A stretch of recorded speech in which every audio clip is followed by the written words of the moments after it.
So today I'm going to talk about three really crazy studies that will change the way you live your life forever. And it will also make weight loss way easier. So the first study I want to talk about, I think it took place in 1962, and it was a Japanese study. And it took a group of children with severe poison ivy allergies, and it did a test on them. And what they did was they sat down with each child, they took a poison ivy leaf, rubbed it on one forearm, and then they took a harmless regular leaf, rubbed it on the other. But they didn't tell the kids which one was which. They actually said the opposite. They said the poison ivy leaf was a harmless leaf, they're just testing on their skin. And then they said the harmless leaf was actually the poison ivy leaf. And can you guess what the results of the study were? It was crazy. So the forearm that they rubbed poison ivy on, the poison ivy that all the kids have a tested known allergy for, did not break out in a rash. Nothing happened on that forearm.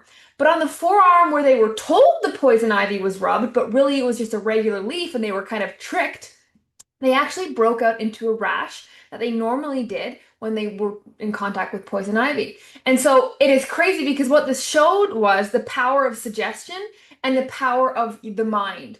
When the facts or the reality that you're presented with is greater than the reality you already know, you can literally change your reality, and things like this can happen. So that was the first study, which demonstrates literally the power of your mind. You thought this was poison ivy, so you thought yourself into an allergic reaction. Isn't that crazy? And you thought yourself out of an allergic reaction. So I thought that was mind blowing. So if we can do that with a simple poison ivy, imagine how far we could actually take this.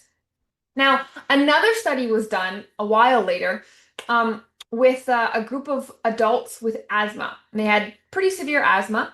And what they did was they sat each person down individually and they gave them an inhaler and they told them the inhaler had allergens in it. So it was going to bring on their asthma. So they all took the inhaler, and almost 50% of these adults started to go into some kind of asthma attack.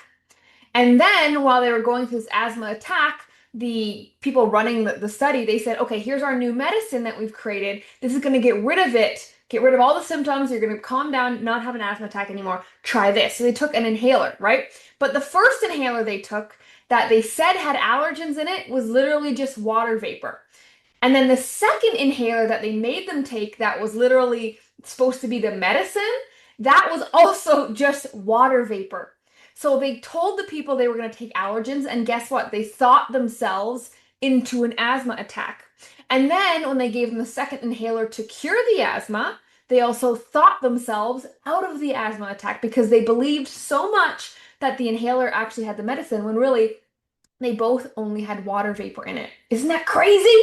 They literally not just mentally talked themselves out of it, but having such a strong mental belief allowed them to change their actual physiology, right? Because I'm not sure the exact physiology of asthma, but the airways shrink or they swell, right? The bronchioles and all that. And they actually were able to stop that from physically happening just from the power of suggestion, of thought, of the placebo effect. It is amazing. And now check out this last study. This is probably the most wild one of all. So they took this group of adults who just had their wisdom teeth out, and they were trying to help them with pain relief, right? If you ever had your wisdom teeth out, not very fun, right?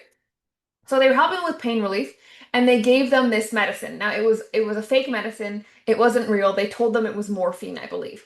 And so I think the majority of them, the majority of these adults reported pain relief, right? So they have this pain from the wisdom tooth. They were given fake morphine, and then they had pain relief. But here's the wild thing about this study. What happened next? The people who were running the study, they really wanted to test what is going on in the mind to be able to have such like why is the placebo effect so effective? And so what they did was they then gave these participants an anti-morphine drug. So the basically the way morphine works, I believe, is you inject the drug and then it binds to certain receptors that would stop pain from kind of perpetuating, right? So it bonds to receptors and then you don't feel pain. Now this anti-morphine drug, this is a real drug, it binds to those same receptors so the morphine can't bind. So then it stops the effect of the morphine, therefore the pain would come back. So the researchers of the study, they gave these people the real anti-morphine drug, and what the participants reported was their symptoms came back of pain. But what's crazy is they weren't given any morphine in the first place for this anti-morphine drug to work, which is crazy. So what that showed the researchers was not only can you think yourself into pain relief, into get controlling your asthma, into reducing your allergies, you can also physiologically produce a literal painkiller. So they produce their own morphine. So their body, they were told this is morphine. Their mind believed it and actually created their own version of morphine so that when they were given the anti-morphine drug, there was a drug there that they could block that they created themselves. So they actually were able to fabricate this painkiller themselves. So the brain is so powerful that it changes your thoughts, and just by changing your thoughts, your actual physiology can change. And this begs the question of what else can we change? If the power of the mind can change you physiologically, whatever that big word was, if it can do that, then holy smokes, we've got some untapped potential, some untapped miracles that can happen, right? And if you believe in the Marvel universe, the Marvel universe with all how there's like an infinite amount of realities happening at the same time. What if we have a ton of different realities all happening right now in this universe and with all different types of possibilities? And if you're unhappy with the one that you're currently in, what if it's not about changing your reality? What if it's about moving to the reality you want to be in? And what if that starts with the way that you think? And what if it starts with believing these new thoughts so powerfully that your cells begin to react accordingly, and your cells will kind of transport you into a new reality? Because imagine, don't think of I have to change my reality. That sounds like a lot of work, right? What if I just switched realities? And what if that switch starts in the mind? Isn't that crazy?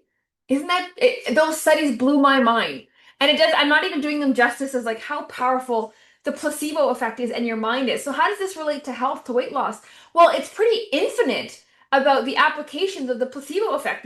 There's been studies of people thinking themselves out of cancer, thinking themselves out of heart disease. It is crazy. Thinking themselves out of spinal injuries, and then their cells just follow their thoughts. But the key is to have such powerful belief and thoughts that it does affect your physiology, because the current beliefs that you have are the most powerful ones that created your cells, right? And your current physiology that created the current reality you're in, right? And if you're listening to this podcast, it means you always want personal growth. And so you want to improve your life in some way, to have a better life in some way. And so there's still room for growth, which means we need to harness the power of our thoughts. So how do we do that? Well, if you think about how did we get the current thoughts that we have? How do we have the beliefs that we had? Well, from our parents, our family, the news, our TV shows, magazines, newspapers. We are constantly bombarded, and our own personal thoughts, right? Continually perpetuating a certain belief. And so we are constantly bombarded with the same thoughts and beliefs and opinions and perspectives all the time. It is overwhelming. Millions of times in a day are we exposed to advertising, to opinions, and to our own thoughts. Millions of times in a day. It's wild. And so simply, if you need a new belief to switch realities, it needs to be stronger than the current ones that you have. And the simplest way to do that is, number one, know how powerful your brain is and know that you have the power to change things just by starting to think. But number two, knowing that you need to block out the beliefs, the opinions, the TV shows, you need to block out of it so you're being exposed less. And then all you do is play the volume game. The beliefs that you want, you must bombard yourself with those instead. Go and listen to the right podcasts, watch the right shows, and repeat the right affirmations, thoughts, processes, goals in your head. It's just a volume game, and you have to outbeat what you're constantly being bombarded with right now. So I hope that was extremely fascinating to you. It is changing my life, the placebo effect and the power of the mind, and I will be switching realities constantly as I go through the rest of my life. And I hope you will strive for that as well. And yeah, all you got to do is focus and ask yourself, what are the thoughts that would serve me? What are the thoughts that would take me into a new reality? And how can I outnumber those old thoughts with my new thoughts? Where can I constantly expose myself to the new stuff? And start implementing that today. Thank you for tuning in to today's episode. If you got any value at all, I'd love it if you left a 5-star review to help more women find this podcast and get the support that they need. And if you're looking to speed up your weight loss and take your transformation to the next level, then head on over to Trimera.com. Trimmera.com. I'll catch you on the next episode, and welcome to your Trim Era.